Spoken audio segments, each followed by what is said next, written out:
Discover the beauty of the Philippines.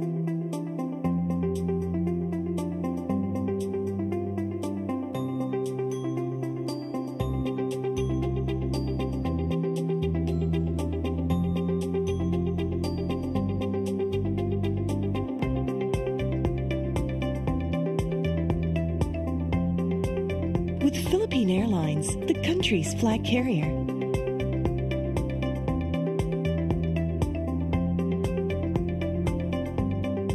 The airline that lets you feel the warmth of the nation.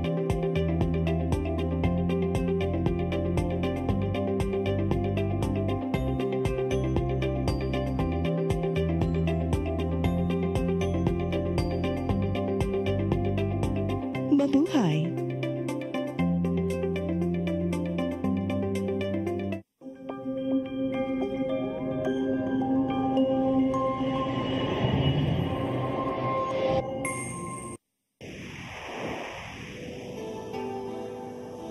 Usa ka pagtuo,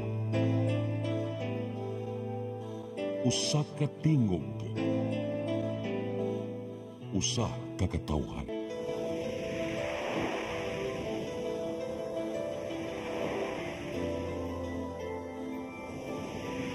Cebu Catholic Television Network.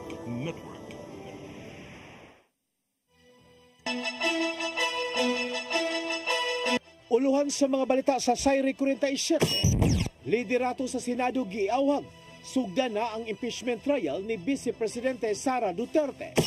Cease and desist order sa duha ka mga cement plant sa lalawigan sa Sugbo, gilugwayan sa Kapitolyo. Kaso sa dengue sa dakbayan sa Lapu-Lapu, padayong nisaka. Mipusil patay sa kapitan sa barangay Mangyao, Asturias, og sa iyang asawa ni atong tuig 2023 na dakpa. Sugbo, Kabisayan ug Mindanao, Pilipinas ug katawhan kutos maabot sa tong Sibya sa tibuok kalibutan mayong hapon.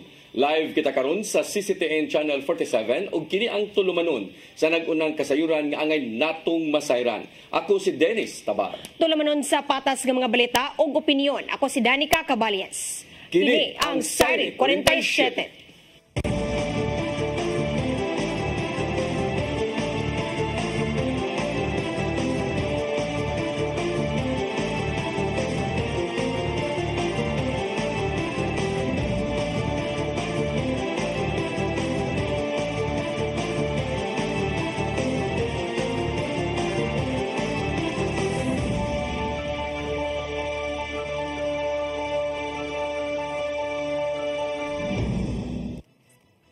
Og karon si kumpletong detalye sa atong mga balita, Senador Coco Pimentel miawhag sa liderato sa Senado nga sugda na ang impeachment trial ni Vice Presidente Sara Duterte. Gimugatan niya ang lagda sa konstitusyon nga gikinahanglang dili lang ngayon ang paghukom sa maong opisyal. Ang kasayuran ihatod ni Gian Navarro. Giauhag ni Senate Minority Leader Aquilino Coco Pimentel III si Senate President Francis Cheese Escudero nga sugda na dayon ang impeachment trial ni Vice Presidente Sara Duterte. Sing giluwatang suwat karong adlaw, gilakbit ni Pimentel nga usa kini ka mandato gikan sa kasamtangang batakang balaod. Gipasabot niya nga kinahanglan shall proceed forthwith o sugda na dayon og dinalian among investigasyon bahin sa mga pasangil nga giatubang ni Duterte ilabi nang gilakbit sa Articles of Impeachment. Maong dili na matudpala ngayon ang maong tahas. Sukwahay sa nimong pamahayag ni Escudero nga lihukon na lang ang paghuman sa State of the Nation Address sa Hulyo. Gilao man usab di Pimentel nga matubag dayon ni Escudero ang iyang hangyo nga karon padayon pang gipaabot. Samtang laumang isgutan sa maabot nga hearing sa Korte Suprema ang petisyon bahin sa pagsugod sa impeachment trial sa Senado. Kiniuman nga mipadangat sa petisyon si kanhi Presidential Commission on Good Governance Special Counsel Catalino Generillo Jr. bahin sa lagda sa konstitusyon nga naghatag og gahom ngadto sa mga magbabalaod. Natugaw ang tanan sa diyang gi-impeach sa Kongreso si Duterte halos duha ka semana nang nakalabay, human napirmahan sa moabot sa 240 ka mga magbabalaod tungod sa pipila ka mga pasangil. Apil ang giingong pagpangawkaw sa panudlanan sa nasod. Ian Navarro, CCTN News. Gilugwayan sa Cebu Provincial Government ang cease and desist order sa duha ka mga cement plants sa lalawigan. Gipahunong sulod sa 30 ka adlaw ang pagkubkob sa yuta sa palibot sa Apo Land and Quarry Corporation sa Naga City ug Solid Earth Development Corporation sa lungsod sa San Fernando. Suba pa sa Executive Orders No. 5 ug 6 si Gobernador Gwendolyn Garcia, nagpadayon pa ang ilang environmental audit ug kaluwasan sa dapit diin gikubkob ang raw material sa himuong semento. Hinungdan nga gibalik nila ang naandang direktiba nunod sa pagsusi sa luna ubos sa Mineral Processing Sharing Agreement. May namdumang gipatuman sukad ni adtong Disyembre ang cease and desist order sa pagkubkob sa yuta sa maong mga planta tungod sa risgo nga dala niini. Kini aron dili masubli ang naitabong halapad nga landslide sa habagatang Sugbo ni adtong 2018.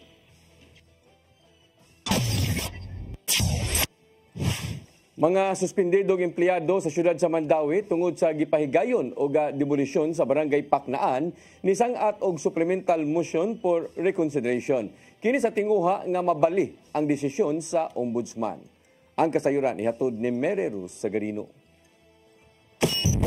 Gisangat kagahapon ni Attorney Julio Cesar Entice, ang suspended Assistant Mandawi City Assessor, ang ilang supplemental motion for reconsideration alang sa kasong administratiba. Ang supplemental pagsuporta sa naunang motion for reconsideration nga gisangat sa 26 ka mga empleyado nga gisuspenso sa ombudsman og siyam ka buwan tungod sa demolition sa luna sa barangay Paknaan nga giangkon sa syudad ug sa pribadong individual. Sa supplemental motion for reconsideration, gihimugatan nga legal ang gipahigayon nga demolisyon ni adtong Mayo tuig 2023. Gikutlo ang naunang desisyon sa Regional Trial Court diin ni basura sa civil case nga gibasaka bato kanila. Sa desisyon sa RTC, giila nga ang pagpahigayon sa demolisyon mando sa syudad og dili sa mga opisyal na lambigit nga departamento. In resolving the motion for the issuance of a status quo order ante filed by the complainant, the complainant in this case, Ms. Melendres, the court so stated, after a review of the factual matters raised by the plaintiff being Ms. Melendres, this court finds that the alleged acts sought to be restrained were performed by the city government of Mandawi. Clearly, we were merely acting as agents. The principal, like I said, is the city of Mandawi. That being so, I guess that would be sufficient enough to establish that we were then duly authorized. Ang 26 ka mga empleyado lakip sa tulo ka mga dagkong opisyal sa departamento ug mga job order employees gisuspenso sa ombudsman og siyam ka buwan sugod niadtong Pebrero 10. Kini human nakita ang sadaan sila sa administratibong paglapas sa prejudicial to the best interest of the service tungod kay matod pakuwang sila sa otoridad sa paghimo sa demolisyon. We will be patient in waiting until such time that the ombudsman can duly appreciate and understand the position that we are in. So we are not in a rush. We certainly hope that the resolution will be resolved to our favor as soon as possible, but we are willing to wait. Mary Rose Sagarino, CCTN News. Unang hugna sa pinansyal nga ayuda sa mga persons with disability gisugda na pagpanghatag. Samtang Persons with Disability Affairs Office ni-issue ID nga adunay QR code paglikay sa mga peke nga ID nga magamit sa scam. Ang kasayuran hatod pagbalik ni Mary Rose Sagarino. Gisugdan karong adlaw ang pag-apod-apod sa financial assistance sa mga person with disability sa syudad sa Mandawi. Unang nakadawat ang PWD sa Barangay Alang-Alang, Banilad, Sentro, Cambaro, Gezolo ug Mantuyong. Sugod karon gipatuman usab ang increase sa ayuda. Diin nakadawat sila og 4,000 pesos. Ang ikaduhang hugna madawat sa Nobyembre. Moabot sa 8,000 ang rehistradong PWD sa Mandawi. Samtang ang Mandawi Persons with Disability Affairs Office nag-issue usab og bag-ong ID, PVC type ug adunay QR code. Kini paglikay sa posibleng pagpeke sa ID nga magamit sa pagpang-scam. Hinuon matod sa PDAW nga wala may natala nga kaso sa paggamit og peke nga ID sa Mandawi. Ang ato pong mga persons with disability, once ma-register sa atong office, ato po na sila i-registered online, no? Registered nato online una sa tala para maka-avail sa ato ang mandatory PhilHealth nya aron para inigtan-aw sa mga establishment sa anang persons with disability, makitaan ang number, ilahara to, i-encode ang number, so naanan man to, sa registered online naman to. Si Humanto kinsa presidente sa PWD sa Mandawi, ingon man presidente sa PWD sa rehiyon, niingon nga adunay natala nga pagpameke sa ID sa PWD sa ubang lugar sa Central Visayas. Kita sa news or makakuan pod mi sa mga meeting, napag gi-abuse po, na uban na maligya og ID, bisag dili persons with disability makuha og ID. Unya karon nya kanang napoy uban ng mga lugar nga kanaganing ang establishment kanang wingon dayon nga picket pagtan-aw ang ilaha day ang ID wala ma-registered online. Sa naunang mga balita, aduna usab na sakmit nga mga peke nga ID sa Cebu City. Ang Restaurant Owners of the Philippines kon Resto PH una nang nipadayag og kabalaka kabahin sa mga peke nga ID nga giingong adunay dakong epekto sa ilang negosyo. Ubos sa Republic Act 10754, ang mga PWD adunay katungod sa 20% nga diskwento o exemption sa value-added tax sa mga partikular nga butang ug serbisyo, lakip ang pagkaon, tambal, transportasyon ug medical service. Mary Rose Sagarino, CCTN News. Mga nagpahimo sa 4PH program sa gobyerno gipaubos sa subsub nga orientation sa Pag-ibig Fund. Kini aron adunay igong kapasidad sa pagbayad sa amortization ubos sa housing loan. Ang kasayuran ihatod ni Gian Navarro. Gibutyag sa Home Development Mutual Fund kung Pag-ibig Fund nga gipaubos sa subsub nga orientation ang mga nagpahimos sa pambansang pabahay para sa Pilipino kon 4PH program. Sumapa ni Philip Simon Vasquez sa Pag-ibig Fund Visayas nga kinahanglang ipasabot ilabi na ngadto sa mga informal settlers ang ilang obligasyon bahin sa pagpahimos sa mong programa. Ubos diini adunay subsidy sa gobyerno ngadto sa itukod nga balay samtang bayran sa mga beneficiary ang nahibilin ubos sa housing loan sa Pag-ibig. Gikan sa dulan 130 billion pesos nga housing loan nga gipagawa sa Pag-ibig Fund niadtong 2024, analang sa kapin 20 bilyones pesos ang aprobado na alang sa 4PH. Kini aron matukod ang dulan 18,000 ka mga balay nga mahimong mapahimuslan sa ubang Pilipino. So that's why we do a lot of counseling sa mga beneficiaries. We also pre-qualify them para makabalo sila unsa po ang ilang mga responsibilities with the subsidy of the government, morally ang portion nga inyong bayaran para mo po bayaran nila kada bulan. Samtang ipasabot ni Marivic Agot sa Pag-ibig Fund nga gipaagi usab sa evaluation ang pagsukit-sukit sa mga mopahimo sa housing loan. Ilabi na nga taas ang iyang paying terms depende sa mamahimong kasabutan. So daghan na uban din nga dili membro, nasa uban nga membro. Parihara sa regular nga kanang borrower nato nga member sa Pag-ibig Fund, si beneficiary or potential beneficiary sa 4PH amo nang gi-evaluate yun ang ilang capacity to pay. Sa naipahina, gipaubos na karon sa makuting pagsusi ang mga beneficiary sa dakbayan sa Sugbo, ubos sa 93-1 ordinance sa probinsya. Naumana ang pre-qualification sa mga nagpahimos human nakahatag sa mga gipangayong rekisitos. Sa higayong maaprubahan na, mahinayon na ang pagpuyo sa mga residente gikan sa 11 ka mga barangay sa dakbayan sa Sugbo, sulod sa mga lunang gipanag-iya sa Kapitolyo. Ang nakailong lang kay it's moving now with the efforts of both sa province of Cebu and then the management of Pag-ibig Fund. So we welcome all the applications dito sa office. Ian Navarro, CCTN News. Gisusi na sa Department of Education ang 12 ka mga pribadong tunghaan nga gituuhang gipahimuslan sa ghost students ang voucher program sa gobyerno. Nasuta nga ang maong mga tinun-an sa senior high school wala gyud natultulan sukad nga nagpahimulo sa maong matang sa hinabang.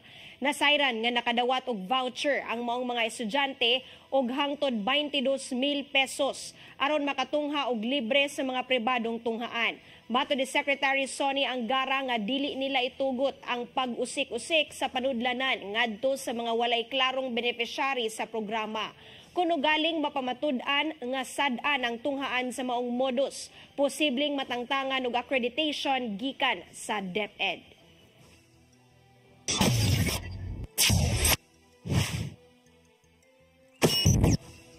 Musunod, kaso sa dengue sa dakbayan sa Lapu-Lapu, padayong nisaka, kana og daghan pa mga balita sa pagbalik sa Sayri 47.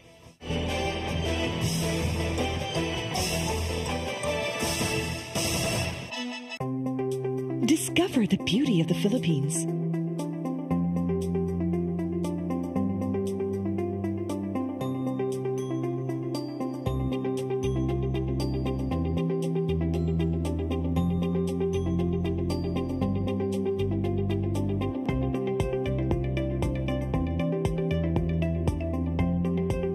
With Philippine Airlines, the country's flag carrier.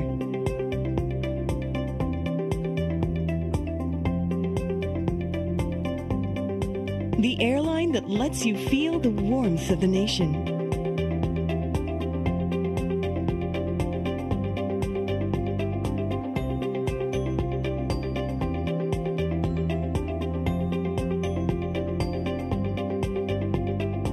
Mabuhay!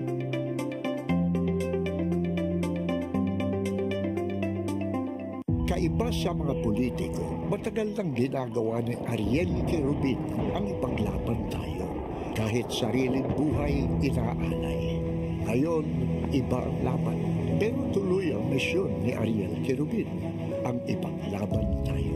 Kung medalya ang sukatan at hindi pera, si Ariel Querubin, ang ating bayani, nakarapat dapat sa Senado. Pag may Ariel Querubin sa Senado, may bayani tayo sigurado.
Siya kay iya lang hok-hokon, og iya lang oto-otoon.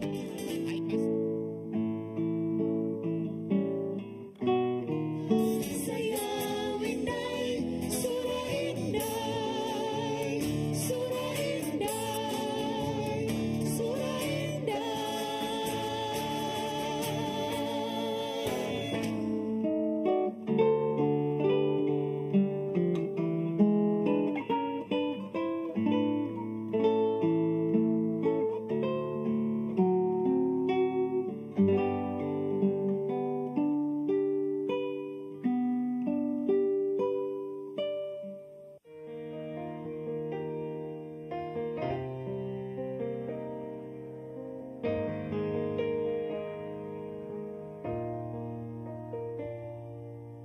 Heal me, O Lord, and I will be healed.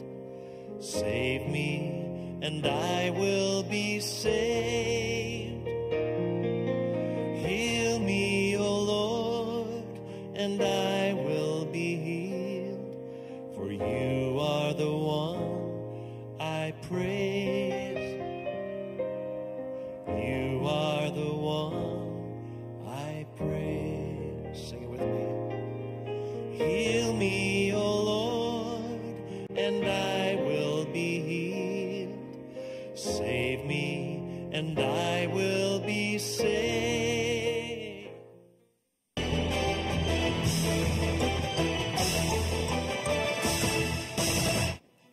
Balik sa ato mga balita, kaso sa dengue sa Dakbayan sa Lapu-Lapu, padayong ni Saka itandi sa unang 6 kabuan sa lalabay nga tuig. Halos gitriple na ang natalang kaso sa City Health Office karong tuig 2025 sa susamang panahon gihapon. Ang kasayuran nihatod ni Cristel Joy Filerca. Gikan sa 64 ka kaso sa dengue sa unang 6 ka semana sa tuig 2024, halos matriple na karon ang kaso sa dengue sa unang 6 ka semana sa tuig 2025 sa Dakbayan sa Lapu-Lapu. Sa dato sa City Health Office, moabot na sa 175 ang ilang natalang kaso sa dengue. Ang 3 ka mga barangay nga may pinakadaghang kaso mao ang Barangay Basak nga may 32 ka kaso, Barangay Babag nga may 20 ka kaso ug Barangay Agus nga may 12 ka kaso. Apan taliwala ni ini, gipasabot ni Dr. Agnes Cecil Realiza, ang Pangulo sa Naasong Buhatan, nga dili pa hinuon makapaalarma ang pagsaka sa dengue cases. Dili pa ingon nga ang pagsaka maalarma ta, no? Wala pa ta kaabot ana ang kana bitong kanang threshold level for kanang bitong mo declare ta o kana bitong kanang murag kanang epidemic. Sigun usab niya nga sukad ni adtong buwan sa Enero, wala pa'y natalang namatay tungod sa dengue fever. Dugang ni Dr. Realiza nga isip aksyon, nagpadayon gihapon ang ilang information drive aron sa pagpahibaw sa katawhan sa angayan nilang buhaton aron nga malikayan ang maong sakit. Samtang nag-apod-apod na usab sila og mga insecticides treated net sa matag barangay. Nagtanyag usab og libreng NS1 ug CBC ang City Health Office para sa mga suspected dengue patients. Samtang gipatuman na usab ang dengue fast lane sa Lapu-Lapu City Hospital. Cristel Joy Filerca, CCTN News. Pagpabanhaw sa no segregation, no collection policy sa siyudad sa Sugbo, gihangop sa Department of Environment and Natural Resources 7. Kinahanglanon usab sa ilang buhatan ang disiplina sa matag usa aron mahatagan og ngipon ang kasamtangang balaod bahin ni ini. Ang kasayuran hatod ni Gian Navarro. Gihangop sa Department of Environment and Natural Resources 7 ang pagpabanhaw sa no segregation, no collection policy sa Dakbayan sa Sugbo. Sa nanglabing mga semana, nakita ni Mayor Raymond Alvin Garcia ang interes sa pagpatuman og balik sa mga ordinansa sa syudad. Usa sa mga gitun-an mao ang pag-umol sa grupo nga mo'y musubay sa solid waste management sa syudad o ipatuman una kini sa napo ka mga barangay. Kung unsa man ang maymong gidangatan sa pilot implementation, ipatuman kini Lukop Dakbayan sa Sugbo diin. Scheduled ang paghakot sa basura depende siyang matang. Mong giawhag sa DENR7 ang katawhan nga tumanon pirmi ang segregation sa basura nga nakalatid usab sa Republic Act 9003 o Solid Waste Management Act. Mato di Information Officer 2 Steremy Aliego nga kinanglanon ang pagpakigalain sa LGU aron matagan og ngipon ang maong balaod. Ay kita si DENR, amo ang pamilya sa DENR. No, kita gyud mismo nagahatag sa ilaha og mga technical working, mga unsa may angay ninyong buhaton no as LGU being the implementers. So makalipay, sana makahatag na to pagmaya sa kasing-kasing. Yatuman na mismo sa DENR7 ang laing hagit bahin sa pagpanghipos sa basura nga mao ang pagbag-o sa paglantaw sa katawhan bahin ni ini. Kay pinagi sa mong matang sa disiplina, mas masabtan sa tanan ang kamaynungdanon sa paglain-lain sa mga malata, di malata ug mahimo pa mapahimuslan nga mga basura. Naanay aksyon na at tanan no, makita man yun ninyo. Ang atuan lang siguro, hinahinayan nato atong kaugalingon no, it's a matter of changing our behavior. Ikampanya usab sa DENR7 ang pagpahimo sa single-use plastics o plastic bottles aron nimo eco bricks. Isip resulta sa segregation. Nakigalain sila sa pipila ka mga organisasyon aron pagkuha sa mga supply isip kabahin sa Love the Environment campaign. Awhag nila sa ubang grupo nga makig-alayin kanila aron makahimo sa mga proyekto nga makahatag sa mga nanginahanglan niini. Kung naapay uban nga mga partners nato nga nagapractice og ingon ani, we are so open na kanang bahalag si DNR ang mo gather, then we collect, and then kami na ang muhatag sa ilaha no sa unsay mga nakolekta nato. Navarro, CCTN News. Gidili na sa syudad sa Mandawi ang pagbaligya og butete. Kini human gipasar sa konseho ang resolusyon nga nag-adapt sa probisyon sa gikan sa Fisheries Administrative Order. Giingon nga ang butiti adunay taas nga toksin ug tungod niini mahimong mahilo o baka mamatay ang makakaon niini. Kini pagsiguro nga ang merkado, mga tindera ug mga kananan mutuman sa nasudnong regulasyon nga nagpanalipod sa kahimsog ug kaluwasan sa publiko. Ubos sa Fisheries Administrative Order number 249, ang mga makalapas mamahimong mapriso sud sa 2 ka buwan hangtod sa 1 ka tuig o multa bakaha nga 10,000 pesos hangtod na sa 100,000 ka pesos.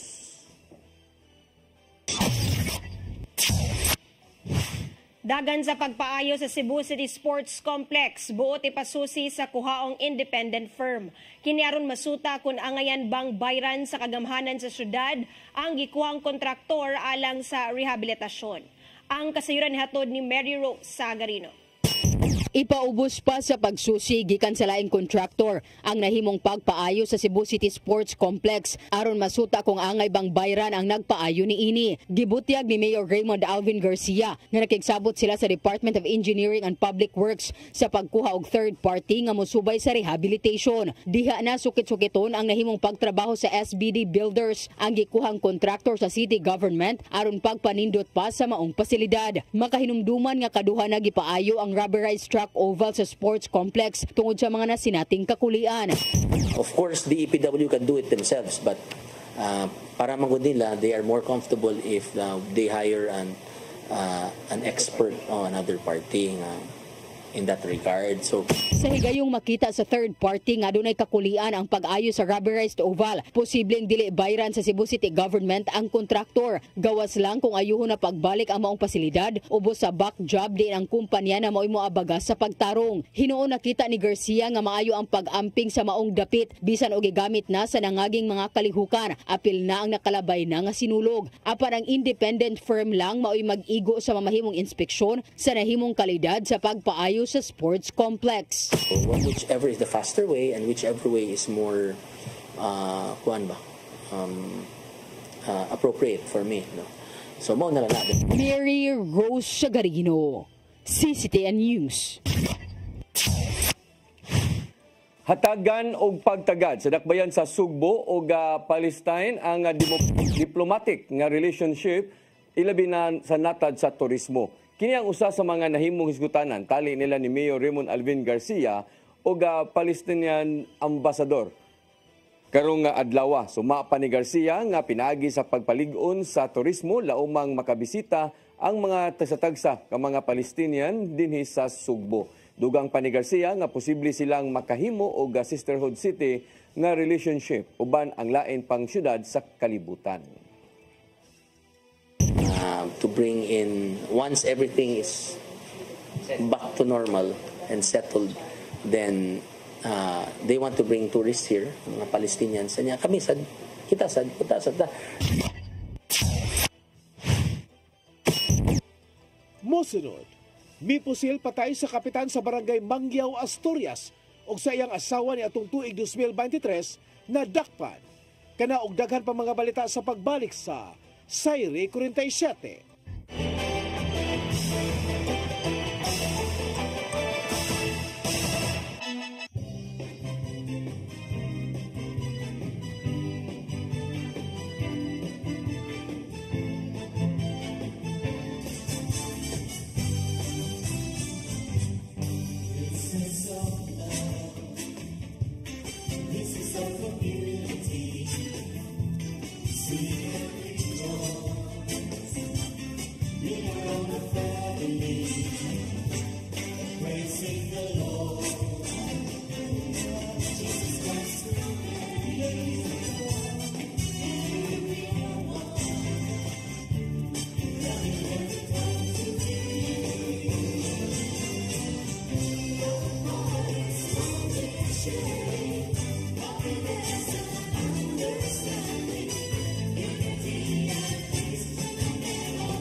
para internet sa kong anak, ma'am. Ay, wala na yung problema. Mag-Sinisibu. Sinisibu, Sinisibu. For your internet connection. And for the signal of your cable TV. So fast and straight the transmission to your home. Sinisibu. Sinisibu, Sinisibu. Offers you to have fiber optics. For your viewing experience, perfect and clear, so fast. So great and affordable for you to enjoy. Sinisibu. Sinisibu Television Network Incorporated offers fiber to the home broadband internet bundled with fiber to the home cable TV connection. Sinisibu Television Network Incorporated with its operation in Metro Cebu and the whole province of Cebu soon. And affordable for you to enjoy. Sinisibu. Ang kinabuhi puno sa hagit. Sugpil na ka, Dria! Ay, pag-inarte! Pagdita ka! Puno sa pangutana. Bata pa gani ka kayo? Nagpuyab-uyab na ka? Kinsa man ang mga sakitin nato din ay karoon na kinsa! Kung si buti mo'y pasabot, Daddy! Puno sa luha. Pagpili pa, ako nga imong anak o ka na imong mga babae. Kasuko. Yung ano pa?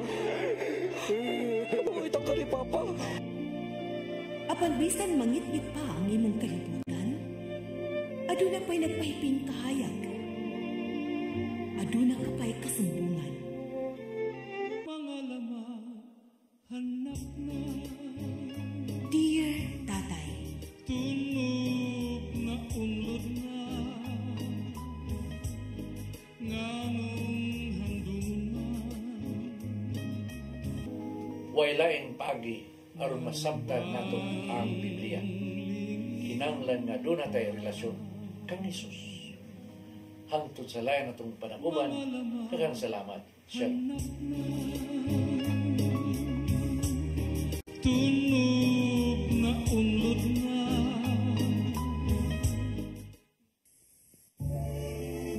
Ben Zubiri, kompositor, artista sa bantawan, pelikula o radyo. Mas nailhan sa ngang Iyo Carbo. Si Ben Zubiri ang isuwat sa way kamatayong awit Matod Nila.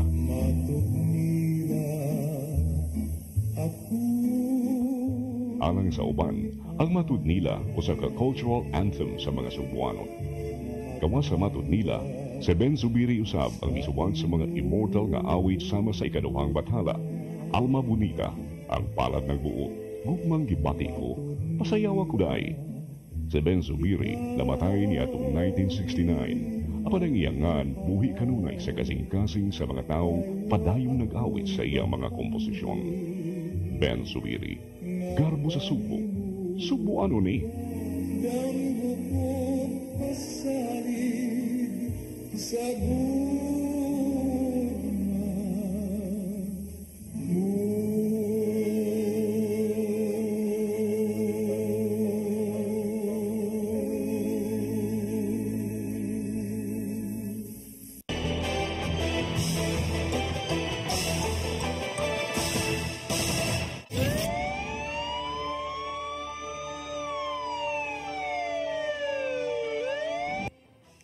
Balik sa atong mga balita, driver sa pagpusil patay sa barangay Kapitan sa lungsod sa Asturias ug sa asawa ni ini niadtong 2023 nadakpan sa Criminal Investigation and Detection Group.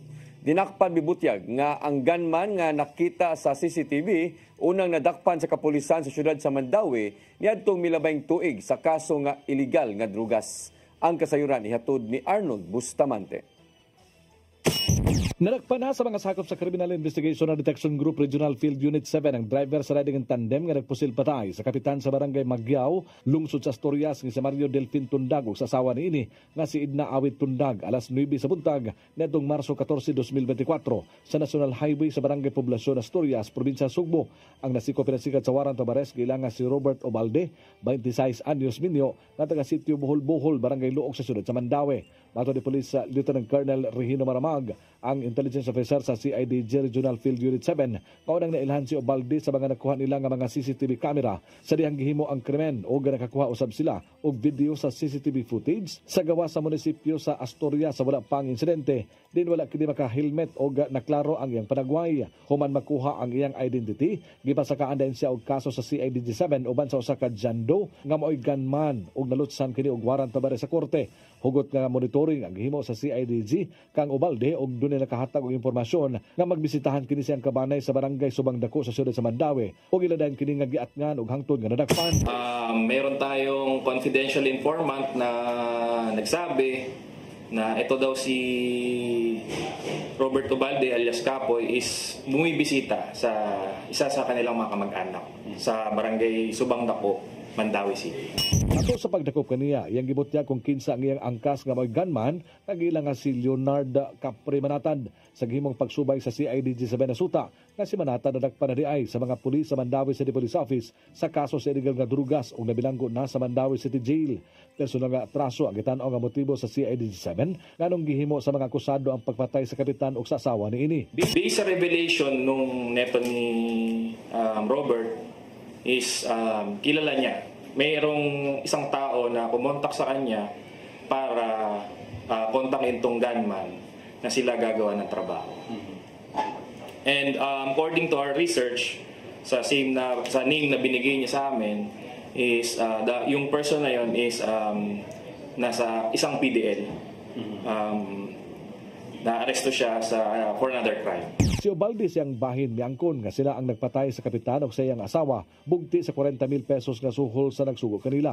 Wala lang una itug-an ni Obalde kinsa nagsugo kanila. Apan nagisaysay nga human nila mahimo ang pagpatay, bisibat sila paingon sa barangay Uwak, lungsod sa Asturias. Ug tungod kay naratol na sila, gibilin nila ang iyang motorsiklo, daplin sa karsada ug nag-ilis sa ilahang mga sapot ug daing sakay og bus paingon sa Pardo, agi sa Toledo paingon sa Naga. Mao to na pagkakuha ni Mario Tundag sir na kuha na yung exit. Masupay mo? Padong sa Balamban sir. Sa barangay Uwak, Rumikotob kay naratol naman ko sir na kuan, mao to gilabay niya ang jacket. Ako nag-ilis na lang po ko, gibilin ako ng motor. Mao to gilabay na tanan ang mga detalye na tanan paggamit sa krimen. Human yan, gitago na sila uban sa iyang pamilya sa nagsugo kanila ug milarga siya paingon sa Luzon ug pipila ka buwan niadto siya siyang igsuon nga naa sa Leyte aron dito mutago. Apan sa diya ginasayod nga nailhan na siya ug gipasakaan og kaso. Buton ta niya nga mutahan siyang kogalingon apan gipugan siya sa ilang kontak nga dili mo surrender. Wala siya magtuo nga siyang pagbalik sa Mandawi, madakpan siya sa mga pulis sa dihang moasikaso unta siya sa mga dokumento siya mga anak. Bisan pa man niini nangayog pasaylo si Obalde sa banang Tundag sa ilang nahimo kay matud niya nadala lang gyud siya sa naghaylo kaniya og kwarta. Ang mga igog pasaylo sa pamilya sa biktima na nadala sa ko sa kuan trigger. Mara nga pasaylo pud. Gihulagway sa CIDG 7 nga sulban na ang krimen ug ilang gipalahuman pa ang ilang investigasyon, may kalabutan sa mastermind ni ini. Arnold Bustamante, CCTV. Gipadakop sa amahan ng 27 anyos nga tomboy nga gitudlo sa 3 anyos niyang anak nga babay human gituuhang mipasulod sa tudlo sa iyang kinataw. Ang dinakpan gitago sa pangalang alias Ebyang, 27 anyos, taga barangay Buhisan sa syudad sa Sugbo. Matud sa amahan nga niadtong Sabado sa gabi sa iyang pag-uli sa balay, nabantayan ang iyang anak nga babay nga dili mahimutang. Mitugan ang bata nga gihilabtan ng iyang kinatao ni Ebyang pinaagi sa pagpasulod sa tudlo niini. Daling mi-report ang amahan sa barangay o gidakop usab dayon ang tumboy o gidala sa Labangon Police Station. Kasong statutory rape ang giandam nga kaso sa Labangon Police Station batok sa suspect. Tricycle driver nga nanunggab og biktima nga laing tricycle driver sa dakbayan sa Lapu-Lapu dili makabiyahe sud sa usa ka tuig. Ang duha gisuspenso sa presidente sa ilang asosasyon. Ang kasayuran ihatod ni Cristel Joy Felerca.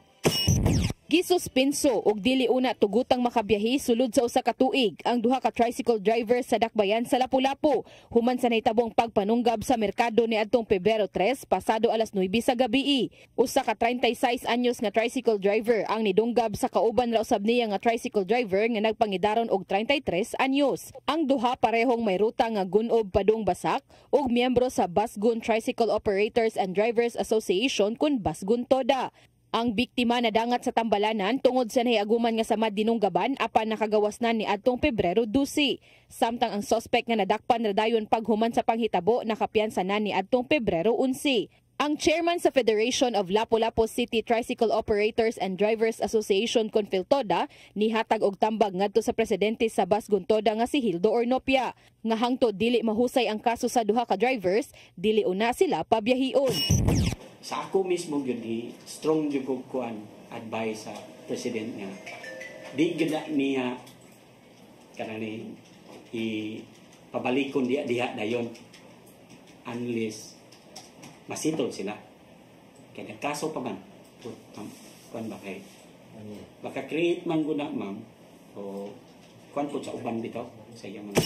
Apan si Ornopia kauban ang opisyalis sa asosasyon ni desisyon nga himuong usa ka tuig ang pagsuspenso sa duha niya ka miyembro. Sigun pa niyang magsilbi kining pahimangno sa uban pang mga tricycle drivers. Sa ilang ibot nga sa laod, krimen man god. Usa po dyan ang oras na makamatngon po uban na mo nga mga tuda ba. Nga di day maayo nga maghimot sa laod sa atong grupo. Nagsugod ang pagsuspenso sa duha ka tricycle drivers ni adtong Pebrero 14. Hinuon matod ni Ornopia nga aminado ang duha sa ilang binuhatan, maong nadawat ra nila ang nahimo niyang desisyon. Dugang pa sa presidente sa Basgun Toda nga gipahimangnuan na niya ang iyang mga miyembro nga likaya na ang pagbugal-bugal tungod kay kini mao nahimong hinungdan sa pagpanunggab. Cristel Joy Felerca, CCTN News.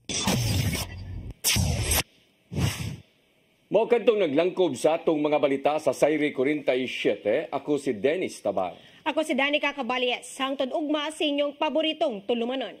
Sayre 47.